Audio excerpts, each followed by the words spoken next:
Hi friends! I originally had a mental health chat video planned for last week where I was going to talk about 2020 was rough, but aren't we glad that it's 2021 where we can have a clean slate and a fresh start?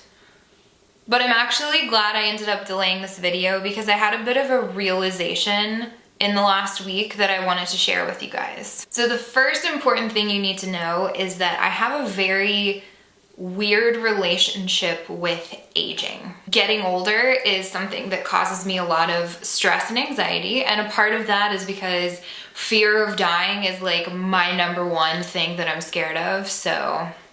But the other part of it has to do with the fact that even when I started doing this and I was like 22 or 23 years old, I already thought that I was too old to be like relevant or successful because so many artists, like they start out and they're, 17, 18 years old. So I already thought that I was getting a late start. And that was 10 years ago. So it's always been just something that I have known and decided, which is that I have an expiration date for getting to make and share music in the way that I currently do it. And I'm sure that any artist who is older than me would think this is absolutely ridiculous, but in the back of my mind, I have always been racing against time and racing against the clock to try and accomplish all of the things I want to before no one cares about me anymore. And so I think what stems from that has also been I wouldn't call it an obsession, but definitely being acutely aware of doing everything I can to stay looking younger. And I feel so shallow and vapid saying that. I think the fact that with what I do, I am filmed and photographed more than the average person, it does have this added pressure to try and look young. Because for me, in my mind, to a certain extent, when I start looking older and when people start knowing that I'm older, is somehow synonymous with the end of my music career. So that's kind of where my mind was at before the pandemic. And let me tell you, the pandemic did not help. And I've been reflecting back to try and figure out what is it exactly about 2020 that really amplified this part of myself. And I think it has to do with a couple of things. I think the first thing is that since I do have such a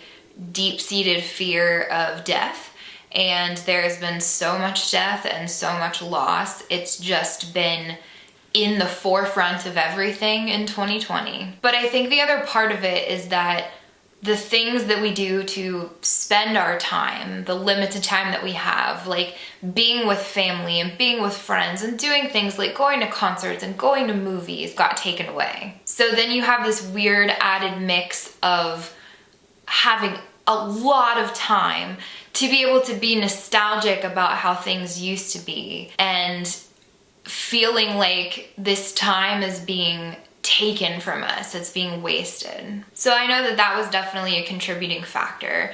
And I think just the stress of the entire situation of 2020, between the pandemic, between the election, just everything that was stressful about 2020, I think for me the way it manifested itself was me becoming kind of obsessed with this concept of aging and panicking about things in my mind that were going wrong with my body. So I ended up using the excuse of, if not now, when? Like, no one's gonna see me, might as well try out some new stuff, to try Botox for the first time. And that started because I was getting insecure about my forehead wrinkles, because in my music video shoot for Savior, I felt like they were really noticeable. And then in some of the photos from my photo shoot that I did, I guess it's been like 6 months ago now, I thought that they were noticeable. So I was like, I'm gonna try Botox, what the hell? And honestly, that part I haven't really minded. Like, I can definitely tell a difference. I am usually like, eyebrows to the hairline type expressive, and I'm fine with the fact that that's calmed that down just a little bit. But it's like, once that was addressed, then I was like, well, now I'm really insecure about feeling like my eyes are super crinkly when I smile. And so then I was like, well, I need to, you know, maybe try and do some here too. So the next thing I got hyper focused on was my hair, and feeling like my hair was thinning and starting to panic about feeling like my hair was thinning, and trying to figure out what different, like, you know, serums and treatments I could do for that. And then over top of all of that, I have had a legitimate struggle with trying to lose weight. I work out a lot and I try to eat pretty healthy, and I just have not, you know, seen any results, so that's frustrating. But it's just really weird that this all compounded over the last 6 months or so. But here's what I figured out a few days ago. I, for some reason, was looking through some old pictures. And when I say old pictures, I mean from like maybe 4 or 5 years ago. And I had the realization that my smile with my like crinkly eyes looks exactly the same as it did 4 or 5 years ago. My hair looks exactly the same as it did 4 or 5 years ago. Those things hadn't changed.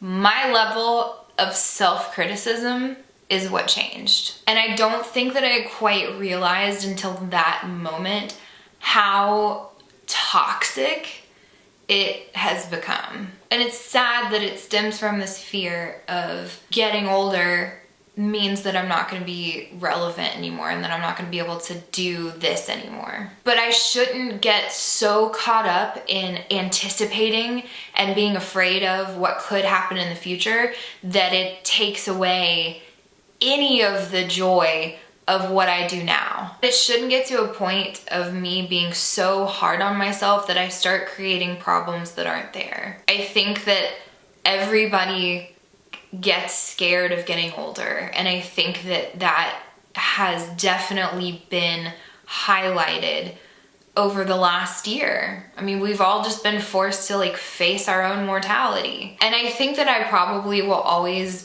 be insecure by the fact that these artists like Billie Eilish and Tate McRae and Olivia Rodrigo are, you know, under 20 and as successful as they are. But I've worked hard to build something really wonderful with you guys, and I just want to do that as long as I can. So I just have to believe that if my music is the type of music that you all are listening to, then you're probably not so shallow that you would stop listening to it just because I'm not in my 20s and I'm a little bit crinklier than I used to be. So yeah, I just wanted to make this video to hold myself accountable, to acknowledge that this has been a thing, and I know that you all probably are all having your own things that have either come about or been made worse by 2020, but just know that you're not alone with that. Gosh, this has been a really tough year.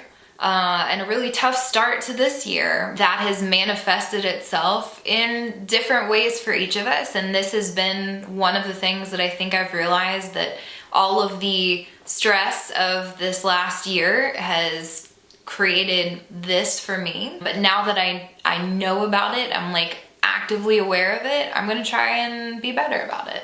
I hope that you guys are taking care of yourselves. I hope that you're having conversations with yourself to check in and be like, how am I feeling? Why do I feel like this? What can I do to make it better? I know that is what I've been doing and it helps. We're all just doing the best we can. So I love you guys, and I will see you next time.